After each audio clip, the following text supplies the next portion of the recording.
शीतकालीन सत्र हंगामे की भेंट चढ़ा। 5 दिन का सत्र महज 3 दिन ही चला। काम कम और हंगामा ज्यादा हुआ। विधानसभा प्रदेश की सबसे बड़ी पंचायत है, लेकिन इस बार विधानसभा के शीतकालीन सत्र में चर्चा कम और हंगामा ज्यादा हुआ। नतीजन 3 दिन में ही सत्र खत्म हो गया। दरअसल सत्र का तीसरा दिन प्रश्नकाल से शुरू हुआ, लेकिन बीजेपी ने कार्यवाही का बहिष्कार कर दिया, जिसके बाद अनुपूरक बजट पास होते ही सत्र समापन की घोषणा कर दी गई। 2 दिन पहले खत्म हुए शीतकालीन सत्र के 3 दिनों पर नजर डालें तो पहला दिन दिवंगतों को श्रद्धांजलि देने के बाद सदन को स्थगित कर दिया गया था। दूसरा दिन प्रश्नकाल में सिर्फ एक सवाल ही हो सका था और हंगामा चढ़ने पर 1 घंटे में कार्यवाही स्थगित कर दी गई थी। तीसरे दिन भी विपक्ष का हंगामा और बहिष्कार देखने को मिला, जिसकी वजह से 5 घंटे में ही सत्र खत्म हो गया। अब विपक्ष आरोप लगा रहा है कि सरकार उनके सवालों का जवाब देने से बच रही है। जिस प्रकार से सरकार की ओर से उसमें जवाब आया, गैर जवाबदाराना जवाब, कि अभी हम यहाँ जाएंगे, फिर कलेक्टर के यहाँ जाएंगे, कलेक्टर उस पर सुनवाई करेगी, कोर्ट में जाएंगे। मतलब कहीं भी ये नहीं आया कि हम 1 साल के अंदर में, 6 महीना के अंदर में, 3 महीना के अंदर में जो आपको समय लेनी हो। सरकार की नीयत लोगों को पैसा लौटाने की नहीं है और लोग परेशान हैं, लेकिन सरकार उनको बचाना चाहती है। चिटफंड कंपनियों का व्यवसाय और चिटफंड कंपनियों के ऊपर उस समय बहुत सख्ती के साथ कार्रवाई होती थी। 3 साल में ये कंपनी विस्तारित हुई और ये चिटफंड के एजेंटों को अपने साथ लेकर चुनाव प्रचार करते रहे और आज वही उनके गले की हड्डी बन गई है कि करोड़ों का, हजारों करोड़ का पेमेंट बाकी है और सरकार सिर्फ दिखावे की कार्रवाई कर। इधर सत्ता पक्ष विपक्ष पर निशाना साध रहा है। अनुपूरक बजट को लेकर मुख्यमंत्री भूपेश ने विपक्ष पर मुद्दों पर चर्चा के बजाय भागने का आरोप लगाया है।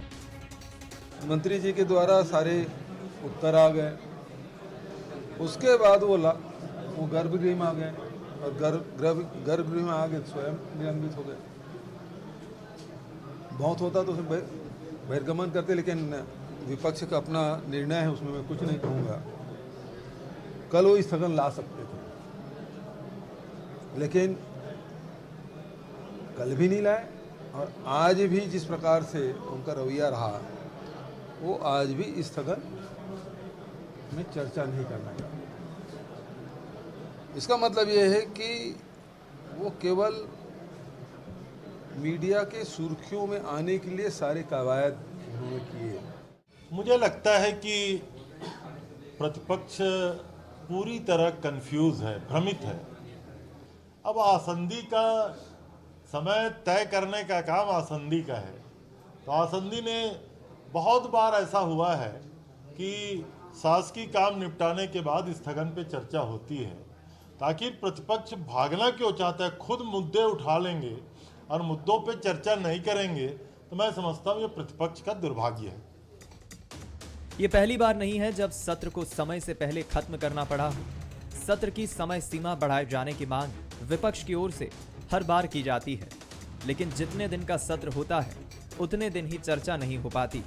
वजह जो भी हो, पक्ष विपक्ष एक दूसरे पर आरोप लगाते हैं, लेकिन इसका समाधान क्या है, इसका जवाब शायद किसी के पास नहीं है। मोहन तिवारी, बंसल न्यूज, रायपुर। नमस्कार, मैं हूं दीपक मिश्रा और हमारा छत्तीसगढ़ आज का मुद्दा है सदन संग्राम और सियासत। छत्तीसगढ़ विधानसभा का शीतकालीन सत्र 3 दिन में ही खत्म हो गया। 5 दिन चलने वाला यह सत्र महज 3 दिन चला। इस छोटे से सत्र में किसने क्या पाया, क्या सरकार दे पाई और क्या विपक्ष के अहम मुद्दे रहे, आज इन्हीं मुद्दों पर हम करेंगे चर्चा। मिलिए उन मेहमानों से जो हमारे साथ इस चर्चा में जुड़ रहे हैं। हमारे साथ कांग्रेस विधायक संतराम नेताम जी जुड़ रहे हैं, बीजेपी विधायक रजनीश सिंह जी जुड़ रहे हैं, वरिष्ठ पत्रकार बाबूलाल शर्मा जी जुड़ रहे हैं। आप तीनों मेहमानों का बहुत स्वागत है। चर्चा की शुरुआत सबसे पहले संतराम जी आपकी मैं जवाब से आपकी प्रतिक्रिया के साथ करना चाहूँगा। बीजेपी ये आरोप लगा रही है कि 5 सिटिंग वाला ये शीतकालीन सत्र आपने बजट पास करा लिया, आपने सवालों के जवाब नहीं दिए और 5 की जगह आपने 3 दिन में ही सत्र समाप्त कर दिया अनिश्चितकाल के लिए। आप सवालों से बच क्यों रहे हैं, सवालों के जवाब देने से क्यों बच रहे हैं? बीजेपी सवाल पूछ रही है।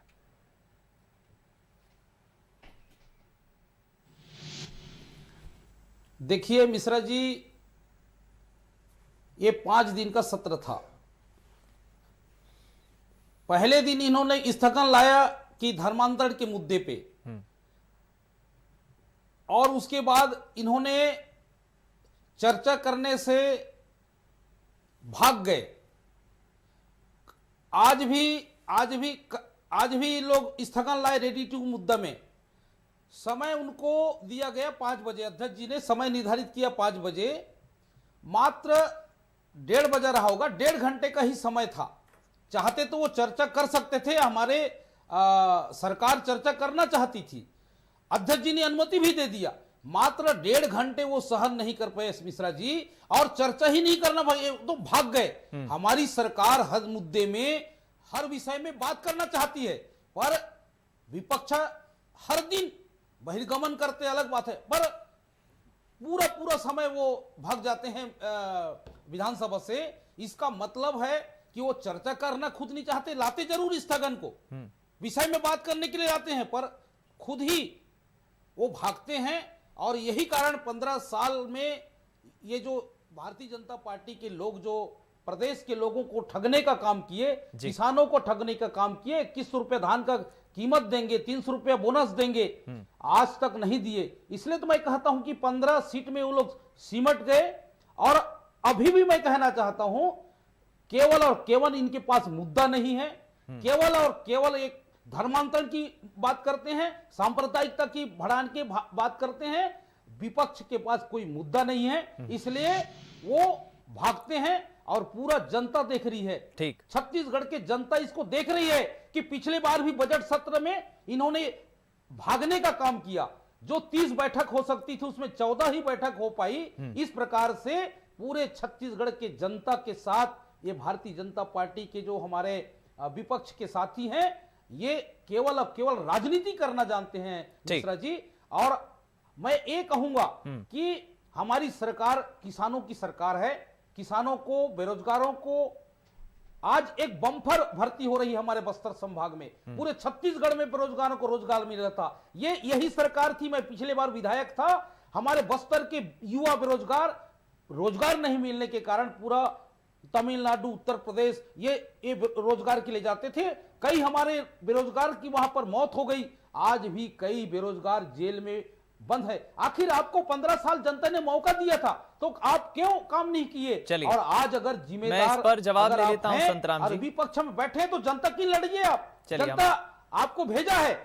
चलिए मैं जवाब ले लेता हूं इस पर। रजनीश जी क्या कहेंगे आप? संतराम जी तो पलटवार कर रहे हैं, आपके पास मुद्दे नहीं है, ले देकर आप धर्मांतरण का मुद्दा ले आते हैं और चर्चा से तो आप भाग रहे हैं। दीपक जी, संतराम जी नेताम का मेरे को लगता है याददाश्त कमजोर है, मैं उनको थोड़ा याद दिला देता हूँ। 2-3 दिन के कार्यवाही में वो आगे पीछे हो रहे थे, बोले कि ये धर्मांतरण के मुद्दे पर स्थगन लाए थे। शुरू दिन तो शोक प्रस्ताव में चला गया, दूसरे दिन हम किसी प्रकार का धर्मांतरण पर कोई स्थगन प्रस्ताव नहीं लाए थे। अपना थोड़ा सा, आप भी सदन के सदस्य हैं, वरिष्ठ सदस्य, थोड़ा सा ऑन लाइव टीवी में सुन रहे हैं। बाबूलाल जी बैठे हैं जो रोज कवर करते हैं और उसमें पत्रकार दीर्घा में बहुत सम्मानित सदस्य देखते हैं। शुरू दिन इनका आवास योजना में क्या हाल हुआ, पूरा छत्तीसगढ़ की जनता ने देखा कि आवास योजना में ये कहां पर जाके क्या क्या कर रहे हैं। आज की बात जहां तक रही, आज बहुत दुर्भाग्यपूर्ण स्थिति, और मेरे को बोलना नहीं चाहिए, ये बोल रहे हैं कि हमने रेडी टू ईट मामले पर स्थगन लाया था। हमने रेडी टू ईट का मामला प्रश्नकाल खत्म होने के बाद शून्यकाल में उठाया।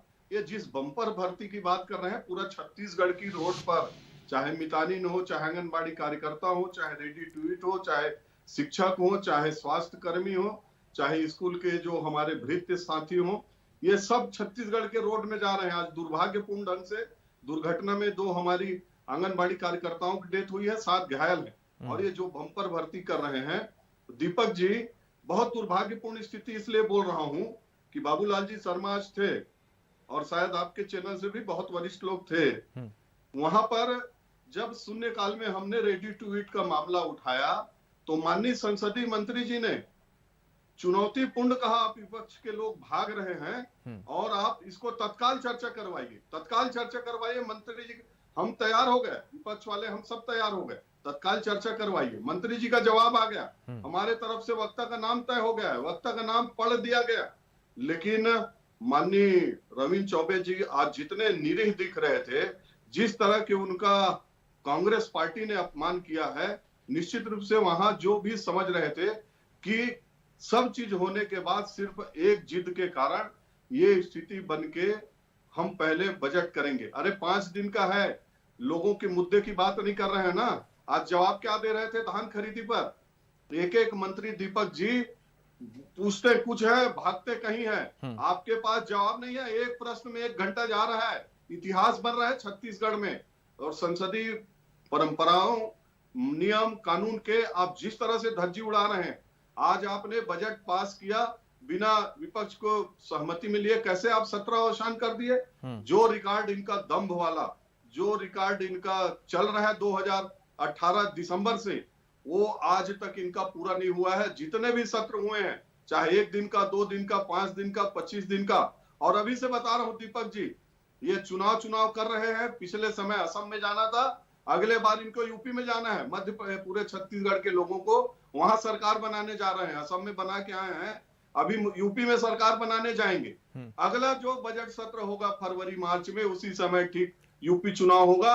उसी प्रकार की ये काम करेंगे। लेकिन छत्तीसगढ़ की जनता देख रही है कि कौन भाग रहा है, कौन विषय से भाग रहा है। चलिए, क्यों मैं लौटूंगा आपके पास।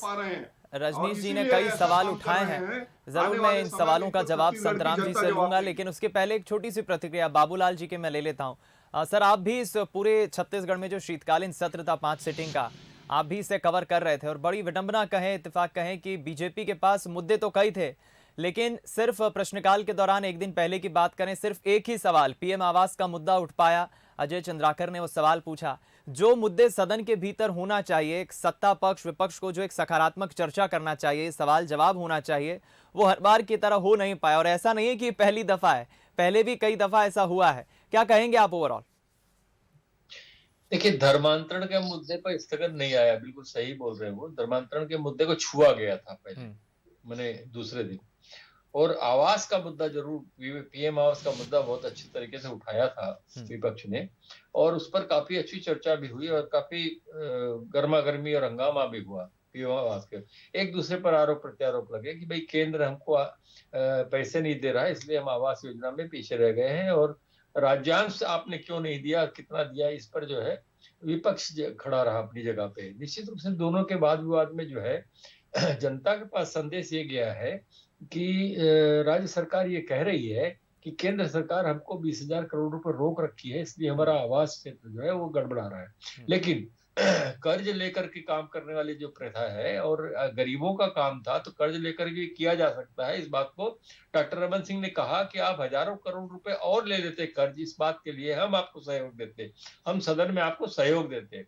ये एक बहुत महत्वपूर्ण बात थी कि भाई अगर गरीबों की आवास की बात थी तो विपक्ष सहयोग करता, ऐसा उनका कथन था। तो उस मुद्दे पर जो एक बात हो गई। दूसरी चीज ये आज की बात जो है, शून्यकाल में जो है स्थगन की सूचना दे रही थी भारतीय जनता पार्टी कि हमने इस बात की स्थगन की सूचना दी है, और रेडी टू ईट मामले में जो है महिला स्वयं सहायता समूह के साथ में अन्याय हो रहा है। उसके उनकी नौकरियां छीनी जा रही, उनको लाभ से वंचित किया जा रहा है, और किसी एक व्यक्ति को जो है आप लाभ देना चाहते हैं, अपने किसी एक व्यक्ति को, ये आरोप लगाते हुए वो बात उठी थी। और निश्चित रूप से बड़े प्रशंसा का विषय है कि रविंद्र चौबे अचानक उठे और उन्होंने कहा कि हम इससे चर्चा के लिए तैयार हैं। शून्यकाल में उठे हुए स्थगन की सूचना के मुद्दे पर सत्ता पक्ष तैयार हो जाए चर्चा में, ये एक बड़ी बात है। और आसंदी ने उस स्थगन को पढ़कर सुनाया भी और जवाब भी ले लिया। उसके बाद जो स्थितियां बनी उसमें जो है आरोप प्रत्यारोप के इसमें जो है बहुत सारी बातें दब गई जो आनी चाहिए थी। और उसमें एक ही चीज है कि आप जो है बात से बचना चाहते हैं, आप चर्चा करना नहीं चाहते, और इधर से ये है कि भाई आप जो है चर्चा करना नहीं चाहते, इसलिए आप ऐसा कर रहे हैं। देखिए, ये बिल्कुल सही है कि नियमतः जो है समय निर्धारण जो है वो आसंदी के हक में होता है, उसका अधिकार होता है कि वो समय निर्धारण करे। और ये भी सही है कि जब शासकीय कार्य होते हैं उस दिन उसकी कार्यसूची में, तो उस शासकीय कार्य के निपटने के बाद का समय तय किया जाता है। ये बिल्कुल सही बात है और वैसा ही हुआ। उस पर ऑब्जेक्शन विपक्ष को हुआ, इसलिए उन पर यह आरोप लगा कि वो चर्चा वास्तव में करना नहीं चाहते, वो भागना चाहते हैं, वो जो है चर्चा से भागना चाहते हैं, इसलिए वो आरोप लगा। क्योंकि उन्होंने जिद किया कि आप जल्दी करवाइए, हमारे अभी करवाइए, तत्काल करवाइए। ये भी सच है कि रविंद्र चौबे संसदीय कार्य मंत्री ने ये बात कही थी कि चलिए हम तत्काल तैयार हैं चर्चा करने के लिए। ये बात सही है, वो तत्काल शब्द को पकड़ करके विपक्ष ने पूरा हंगामा खड़ा किया और जो है आरोप प्रत्यारोप वहां चले। आज के पूरी कार्य में मैंने जो एक चीज मार्क की, जो एक सच्चाई सामने आई है जिसमें थोड़ा बहुत सच और झूठ का प्रश्न आया था कि 554 करोड़ रुपया हमारे प्रदेश का बेकार चला गया, घाटा हो गया धान के उपार्जन के। इसमें वो रमन सिंह के प्रश्न में आया था, उसमें रमन सिंह का कहना था कि नहीं 900 करोड़ रुपए का घाटा हुआ है। तो वो एक बात उठ के आई कि धान का सड़ने की वजह से और धान के सही उठाव न होने की वजह से हमारे प्रदेश को 900 करोड़ अथवा 554 करोड़ रुपए का घाटा हुआ। सरकार ने स्वीकार किया 554 करोड़ रुपए घाटा हुआ। ये एक बहुत बड़ा प्रश्न सामने आया था कि इस राज्य का ये घाटा जो है नीति के गलत नीतियों के कारण हुआ या किन कारणों से हुआ, उस पर और चर्चा होनी थी, लेकिन वो बात वहीं खत्म होने लगी। और आज डॉक्टर रमन सिंह ने जो है इस मुद्दे को लेकर के, धान के उपार्जन के मुद्दे को लेकर के, परिवहन के मुद्दे को लेकर के सबसे महत्वपूर्ण जो था अनुपूरक बजट बाबूलाल जी, वो तो पास हो गया, लेकिन क्या आप मानते हैं कि इस सत्र को थोड़ा और अधिक होना था? कम से कम जो 5 सिटिंग थी ये तो पूरी हो जाती। बिल्कुल होना था। और मुझे तो ऐसा लगता है व्यक्तिगत रूप से कि ये जो सदन है ये निगम निकाय चुनावों के प्रभाव में चला जी। और लोगों का आधा मन सदन में रहता था और आधा मन क्षेत्र में रहता था जहां उनको जिम्मेदारियां मिली हुई थी। देखिए कवासी लखमा जो है वो मौजूद नहीं है, वो उसमें लगे हुए हैं अपने चुनाव के क्षेत्र में। देवेंद्र यादव मौजूद नहीं है, वो भिलाई के चुनाव में लगे हुए। मतलब आधा आधा की स्थिति जो है वो सबके मन में चल रही थी। और निश्चित रूप से निकाय के चुनाव बहुत महत्वपूर्ण होते हैं, इसलिए जो है एक बात मुझे माननी पड़ेगी कि आज जो है काफी हद तक जो है खाद्य मंत्री को डॉक्टर रमन सिंह और विपक्ष ने घेरने का प्रयास किया और सफल प्रयास किया। वो जवाब बहुत सारी चीजों में नहीं दे पाए, बहुत सारी बातें निकल के सामने आई। 554 करोड़ का घाटा स्वीकार किया सरकार ने, ये बहुत महत्वपूर्ण बातें थी और विपक्ष इसमें सफल रहा। और सरकार ने अपने काम को बताया कि हम ये, उन्होंने साफ साफ कहा कि हम रेडी टू ईट मामले में जो स्व सहायता समूह की महिलाएं हैं उनको किसी प्रकार का नुकसान नहीं होने दे रहे हैं। हम जो है वो मशीनों से, चूंकि न्यायालय ने कहा है मशीनों से अनटच फूड बने, ऐसा खाना जिसको छुआ ना गया हो, मशीनों से तैयार करके दिया जाए, वो बड़ा काम है। हाँ ठीक है, एक योजना ये हो सकती है कि इन लोगों को मशीनें दिला करके ट्रेंड किया जाए और भविष्य में इस बात में कोई योजना लाई जाए, ये बात मानता हूं मैं। लेकिन फिलहाल जो है अनटच फूड के लिए एक बड़ा प्रयोजन होना है, इसलिए वो कहीं एक जगह देने की तैयारी इस सरकार ने की है, वो व्यवस्थागत आधार पर है। चलिए, बिल्कुल ठीक कहा बाबूलाल शर्मा जी ने, पूरा विस्तार पूर्वक और बहुत अच्छे से बेहतर ढंग से पूरी हैपनिंग समझाई सदन के भीतर की। लेकिन अब मैं संतराम जी आपसे जवाब ले लेता हूं। इससे पहले आपने सुना रजनीश जी ने कई सवाल खड़े किए हैं, बाबूलाल जी ने बहुत विस्तार पूर्वक अच्छे से समझाया। ठीक है, हम भी ये चाहते हैं कि शायद 5 सिटिंग की जो शीतकालीन सत्र की अवधि थी वो पूरी होती, लेकिन आज तीसरे ही दिन उसे अनिश्चित काल के लिए स्थगित कर दिया। बहरहाल क्या जवाब देंगे रजनीश जी? तो कई सवाल खड़े किए।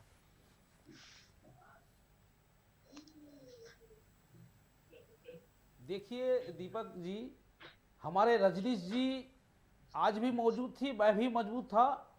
एक्चुअल में ये जो विपक्ष जो है अगर वहां पर रहते जी तो निश्चित तौर पे 3 बजे आज वो चर्चा हो जाती। रेडी टू के महिलाओं के जो विषय में जो आई थी, लोग जो शून्यकाल में जो स्थगन के लिए चर्चा के लिए बोल रहे थे, तो उसमें तो ऑलरेडी 3 बजे का समय माननीय अध्यक्ष जी ने रखे थे। पर उनका एक ही है कि भागना चाहती है सदन से।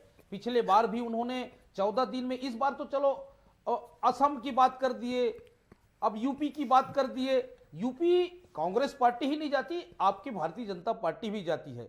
और आज वो तो समय दे दिए थे, तो आप क्यों नहीं रुके? आप क्यों रेडी टू के जो महिलाओं के मुद्दों पर आप बात नहीं करना चाहते? केवल और केवल ये राजनीति करने की बात है।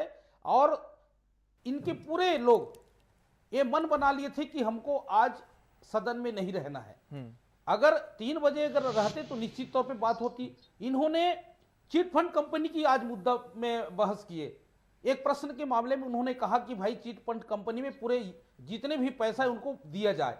आपकी सरकार में, रमन सिंह जी की सरकार में, खुद रमन सिंह जी खुद चिट फंड कंपनी में जाके वहां पर शुभारंभ करते हैं, उद्घाटन करते हैं। और आज जो हमारी सरकार है, माननीय भूपेश बघेल जी ने एक बड़ा सोच करके जो हमारे गरीब जनता की खून पसीना की पैसा कमाई की, जो गाढ़ी कमाई को उन्होंने वापस कर रहे हैं धीरे धीरे, और आज उन पर आरोप लगाते हैं कि आप उनको जल्दी दिलवा दीजिए, उनकी जमीन को आप नीलामी करवाइए।